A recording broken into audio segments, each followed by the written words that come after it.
Charles Schulz drew Peanuts every single day for 50 years. When you draw a strip, how long does it take you? It takes me about 4 hours to draw a Sunday page, but I can draw one of these daily scenes in an hour. Took it upon himself to build a worldwide business, make a lot of money, and become the most famous cartoonist of all time.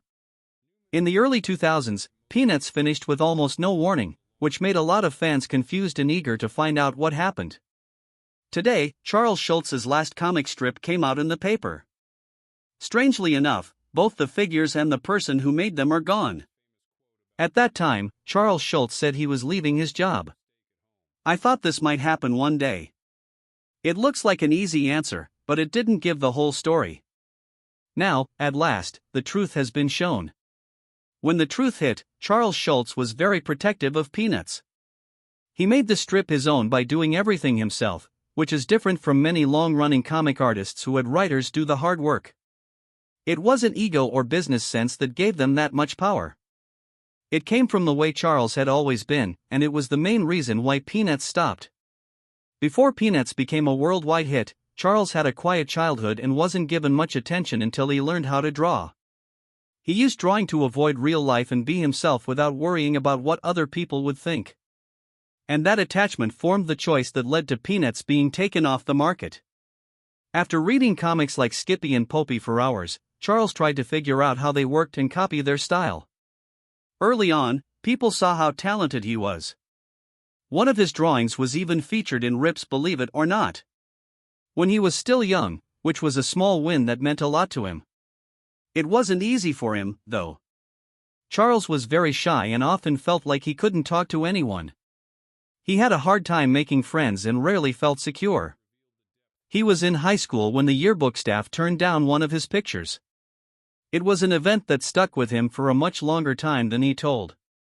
He didn't walk away, instead, he got deeper into his work. He signed up for art classes that he could take by mail because he didn't want to go to classes with people he thought were better than him. That time of being alone shaped the emotional tone of his later work. In 1943, his life changed quickly. His mother died after a long illness, and not long after that, he was called up to fight in World War II. The sadness and the war changed him forever. Losing his mother and then being drafted into the army all at once made him feel very alone and shocked. The pain was made worse by the loneliness and brutality of military life. He learned everything he needed to know about being alone during the 3 years of the Second World War. It broke his heart even more that he never got to say goodbye properly. His mom had tried to hide how sick she really was. She turned away from him on his last day at Fort Snelling and told him they probably would never see each other again. He couldn't get over that moment for years. But Schulz was able to use that pain for good. It turned into more than just a hobby to draw and make cartoons. They gave him a safe place to go and helped him deal with his feelings and understand the world. Charles had a different view of the world when he got back home in 1945. He got a job as an art teacher and worked on his own ideas in the background. He started making a little comic strip called Lil Folks around this time. It wasn't well known, but it set the tone, ideas, and people who would later grow into something much bigger. It all changed on October 2, 1950, when Peanuts first appeared in American media. Over time, Peanuts became a worldwide hit, appearing in thousands of newspapers in dozens of countries. Its popularity grew through famous TV shows, a lot of merchandise, connections to NASA, and finally, a museum devoted to Charles's life and work. Even though it was huge and popular, Peanuts did not end or be given to a new show. Generation of artists until it stopped all of a sudden, which caused a reaction in the comic strip world that had never been seen before. Many people thought the last strip was the best way to say goodbye.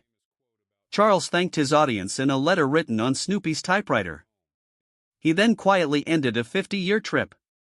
Some readers were honest and said they cried when they read Charles's goodbye. In a popular quote, another fan called it the day the laughter died, making a connection to how many people were shocked when Buddy Holly died.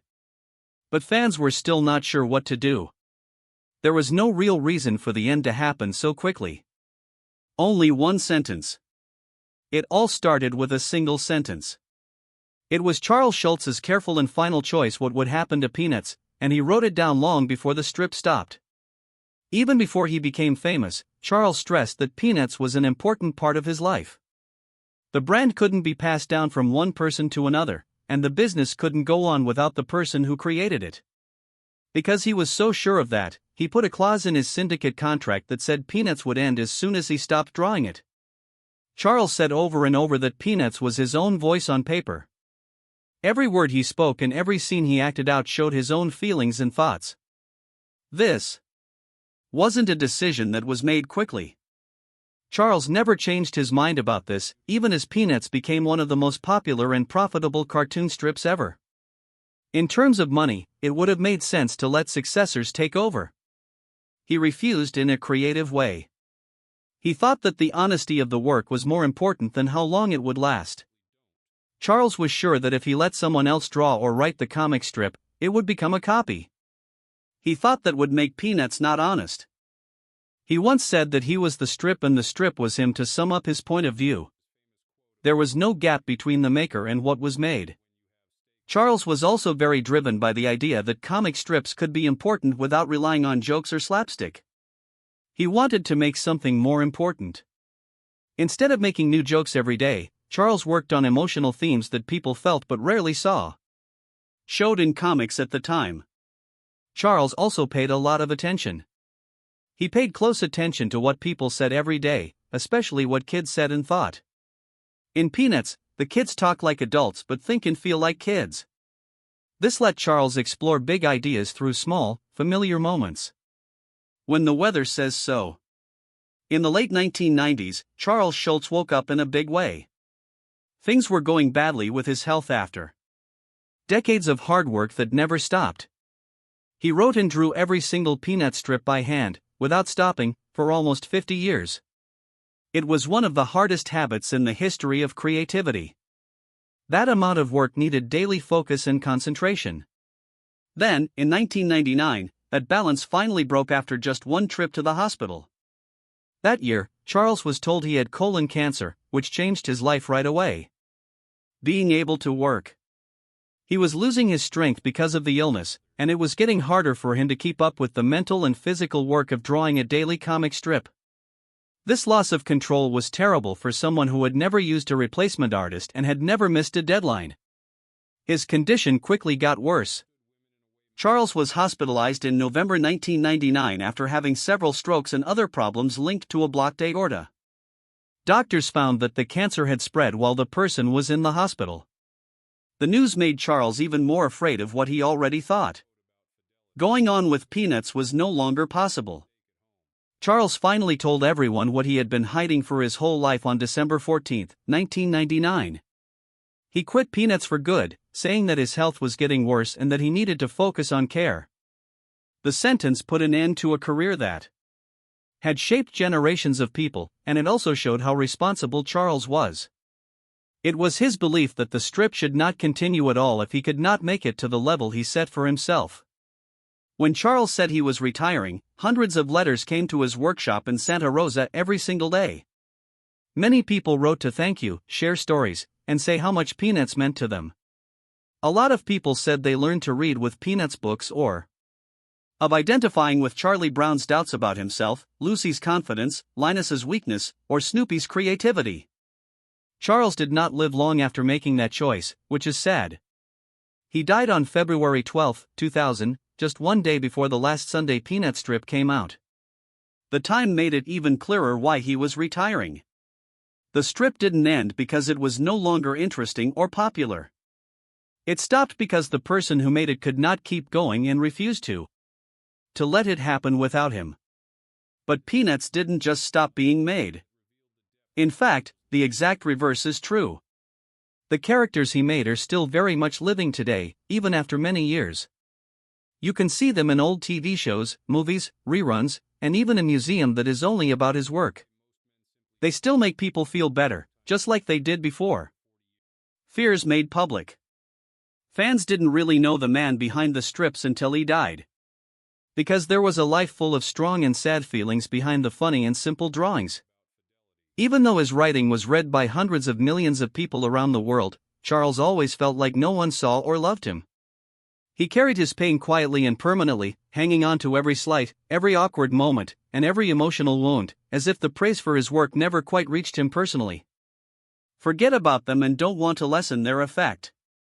In his mind, happiness wasn't something nice or long-lasting. Instead, it was something fragile and short-lived, often mixed with sadness, if it existed at all. Even happiness seemed sketchy, short-lived, and doomed to disappear. That darkness started early. A short time away from his mother in a busy streetcar as a child gave him a fear of being left alone that lasted his whole life. From that point on, the fear of being left behind never went away. This fear went straight into Peanuts. There is almost never safety in love in the strip.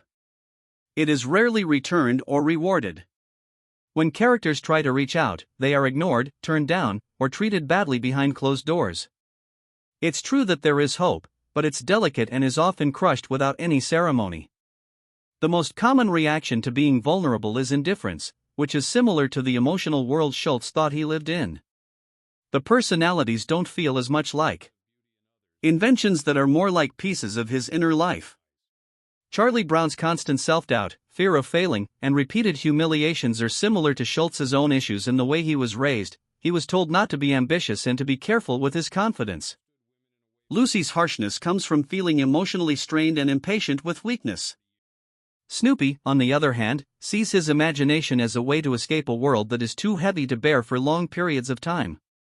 Even his deepest heartbreaks were taken into the strip. Breakups, emotional rejection, and private failures were quietly turned into panels that were read as jokes. It got a little easier for them to handle, but the pain never went away.